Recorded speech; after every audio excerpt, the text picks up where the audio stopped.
What would happen if every human being on Earth disappeared? This isn't the story of how we might vanish. It is the story of what happens to the world we leave behind. The fall of the once great History Channel is one that will be studied and documented in history books.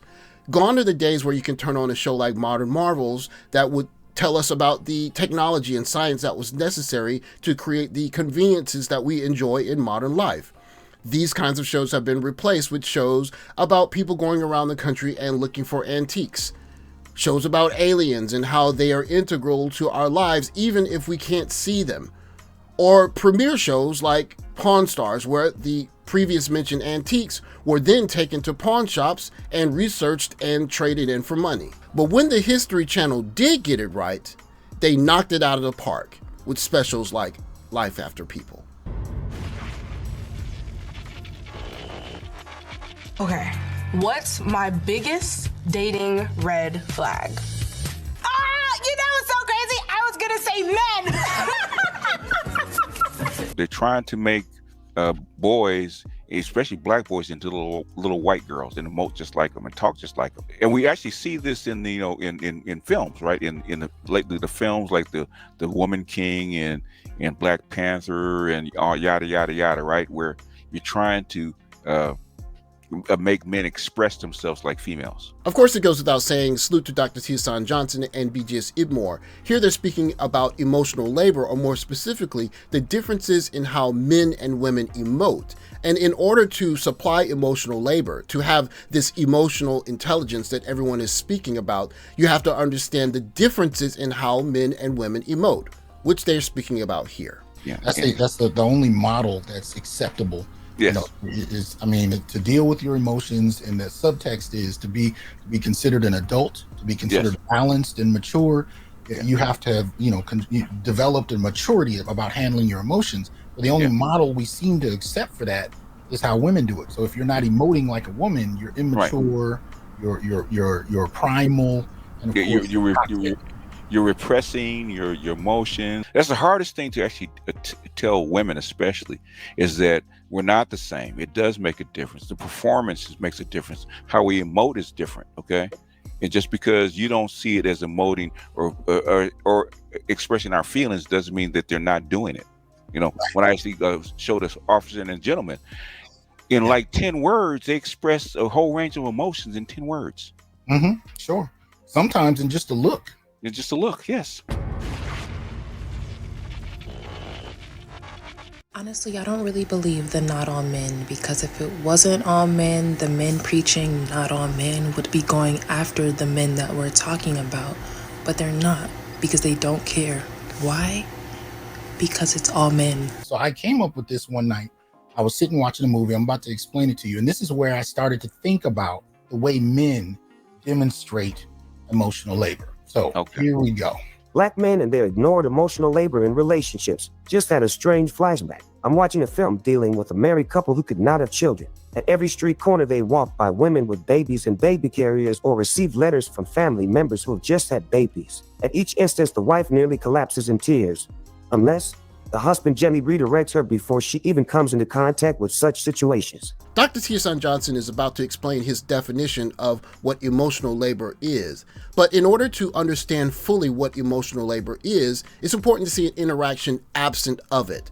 And you're going to not only see it in this interaction between this young lady and Aaron the plumber, but this young lady already understands that there will be zero emotional labor coming from Aaron the plumber. Yes, I popped my balloon because you're just not him. You are very arrogant. You are very arrogant, and you just Donatello, Raphael, Michelangelo. My late wife and I lost 3 pregnancies, and all despite that she had to deliver one, and I remember damn near developing a radar-like spider sense to help her avoid such understandably devastating situations. To not do so could mean she'd spend several days in bed curled up in silence. All of them, Master Splinter, you just not him. And I don't like your attitude, because you're not him for you to even have that attitude. I don't care how much you work out and everything. Where's your neck? Okay. You know, how do you feel about that? All I gotta say to you, baby. Hey, it doesn't matter what you gotta say, because at this point, didn't he ask me a question? Because you always want to be disrespectful. Then he asked me a question. Let him get his piece out. Can I talk now? Like you see how she's this beautiful queen right here talking about she's not qualified. Can she's I go overqualified. That's one thing about it. She's overqualified. You're not qualified. There's one scene in the film where she's reading her sister's letter about her becoming pregnant and starts crying. I learned how to read my wife's body language and voice inflections in hyperspeed to know when to listen, when to read it for her, when to change the subject, when to come back to the letter when she could better handle it, or when to catch her before she collapsed to the ground. Having been in that situation several times, I found myself anticipating that the film character wife was getting upset at the outset of reading the letter. I found myself gently mouthing what I've said and done to assuage her, and was amazed to see the actor husband saying and doing exactly what I did. And that includes him redirecting her on the street so she wouldn't see the babies. Well, she's overqualified. You don't add up enough, baby. You see how ignorant she is? It's no ignorance, baby. It's Why not you getting loud, baby? Why you getting loud? I'm not getting loud. You don't have to get loud. I'm not getting loud. And Why I'm you not yelling? either. Well, it's my turn to speak. We're adults, right? Together. We're adults, right? At this point. I'm not even saying that. Next. So how do you feel about that? You're not him. Instead of popping her balloon, I'll pop that fupa. I already put, guess what? It made me realize something I've only talked to a rare few about: the emotional work men do in relationships that no one admits occurs. Of course, you can see the difference between the interaction of these two here on the Pop the Balloon show and Dr. Tiasan Johnson. Aaron the plumber is exhibiting zero emotional labor, and you could see how defensive the young lady is, because in times past, he would not say the joke about the fupa. He would simply say, I'm not interested in you, I'll let this go and move on. But now, in an age where men are not even openly exhibiting emotional labor at all, this lady is on her toes from the beginning of the interaction because she knows what's coming. Popular culture tells us only women do emotional work in relationships, but I found this to be untrue. The preemptive yet proactive work of protecting loved ones by both solving and preventing potential problems, especially in situations where the emotional toll of it could last years, of guiding, advising, strategically joking or teasing, changing TV shows or movies or avoiding them altogether, and sometimes engaging in strategic silence when most useful to her, to initiate a conversation or sex, remedy a practical need, provide a nominal distraction, tell a story sometimes related, sometimes purposefully not, or give a gift at precisely the most impactful moment is emotional work.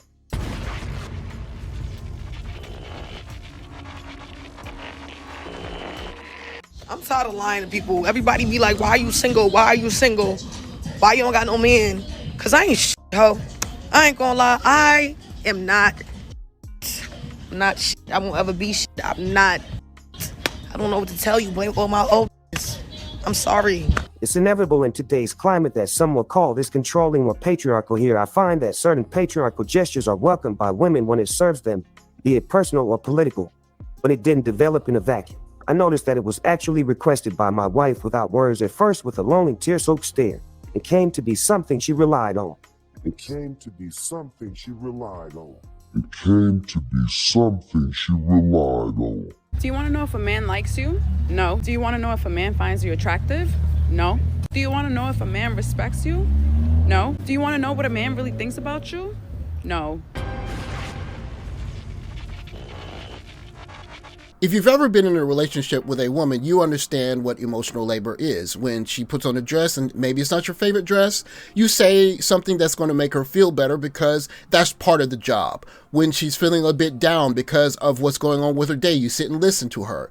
When she is worried about something that maybe is not very important in your opinion, you put on a mask and feign like it's important to you. All of these are subtle things that are part of emotional labor that help young ladies live their lives in a same manner because someone cares about what they're going through. But what happens when you remove all of that? You start to see interactions with young ladies that simply are just not as ladylike as we're used to. This shit is ugly as f***. We wear that shit. It's great. Take that shit out now. You're being for real? Take that shit out now. Okay, what's your problem? Take that shit out now. You were dressed in the store. But take that shit out now. Take that shit out. That shit ugly as fuck. That shit is ugly though. Like, look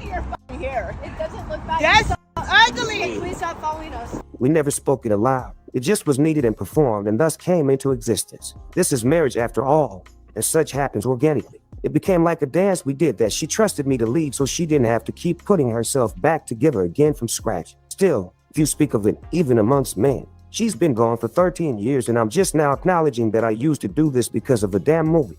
Hell, come to think of it, I now remember holding her hand during these scenes there too when she and I watched this very film and distracting her with a random observation for as long as the scene lasted.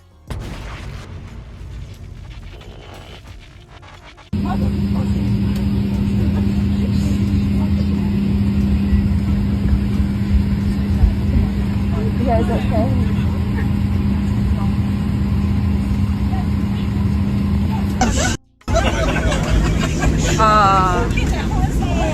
What is she? Girl, stop. In my opinion, I'm willing to bet, even though I don't know all of these young ladies' personal lives, that they don't have a man in their life that's waking up and saying, baby, you're beautiful without your makeup on. Baby, you're perfect the way you are. I'm just so happy to see you no matter what you are wearing or how you look, or even after a long, tough day at work. I think that you're the bee's knees and I'm just happy that you're here with me. What happens when that is absent for prolonged periods of time?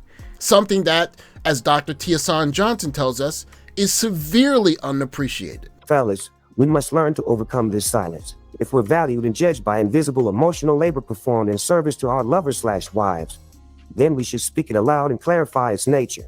Because it's damn sure critique when not provided or performed perfectly, despite that we've never been formally taught to do it, and women will expect it, never ask for it. But blame you if you don't perform it with flawless precision. Another night, going home alone. This single life is ass. And don't get under my post talk about some, just focus on yourself, love yourself, date yourself. I don't want to hear that shit. I really don't. I'm tired of it. Stop trying to tell me to mask my desires for being with someone else, that I should just be with myself. I've been with myself. I'm always going to be with myself. Like, it's me and her to the end of time. Like, stop it. Like, after a long day of work, I just be wanting to lay down. I want to cuddle. I want to tell my man about my day. I just want to hug. Like, damn. What you're demonstrating is male emotional labor, right? And that's not being recognized because we're not talking about it. You know, we're not explaining it. We're not verbalizing it. We just do it. Okay. Right. And basically, women are about talking. Men are about action.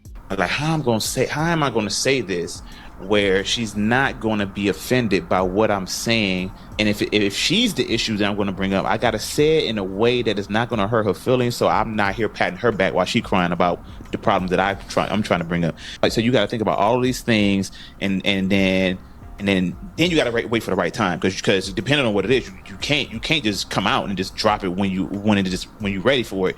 You gotta pick. You gotta make sure that, like, I didn't catch you on a high right now, like a high, like something great that's happened to you, so I don't want to blow your high. I can't catch you when you're already sad about something, because I'm just gonna just make it worse. You know what I'm saying? If you're moody or anything, I gotta hit it. I gotta hit the pocket just right, that you don't react to it in a negative way, and you potentially take it in the spirit that I'm trying to give it. And once you got that down, it's still 50-50. Look at the logical manner that he goes about trying to figure out how to give her perform the emotional labor. It's not I feel. Okay, he's actually trying to logically figure out what mood she's in, what time of day, how he's going to approach it. He's actually going through a very thoughtful, logical manner. And that's how men approach emotional labor, especially toward women. He's actually thinking about it. He's not actually just blurting it out, okay? Right. Or just emoting it, okay? He's thinking about it. It was cool to watch shows like Life After People because we knew it was hypothetical. It wasn't real. So we could enjoy the show as something that might possibly happen in a crazy scenario that we'll never see. But we're seeing a different scenario play itself out in front of our very eyes of life after no emotional labor. A growing number of young ladies that are emotionally kind of crashing out. I'm sure that there are some guys that are enjoying it. Me personally, I just think it's a bit sad that many young ladies are looking for love with guys that maybe aren't trying to love them because they have a abundance of options. And then at the very end of going through a series of guys that basically have their pick of the litter, they have turned to a state of anger at the world or even at themselves. Instead of having a guy previous generations before that would have been a guy to experience life with, a guy that would have loved them from high school. But now that we're not doing that anymore, we're starting to see generations of young ladies living life without emotional labor. And now, finally, thanks to guys like Dr. T.S. Johnson and B.J. IBMOR, we can truly understand the real value of emotional labor. And from now going forward, men in the dating market, rich or not, tall or not, good looking or not, can put a value on emotional labor because we can start to see what it looks like when women don't get it. Thanks for watching. Like, subscribe, comment below. I'll catch you in the next video. Take care.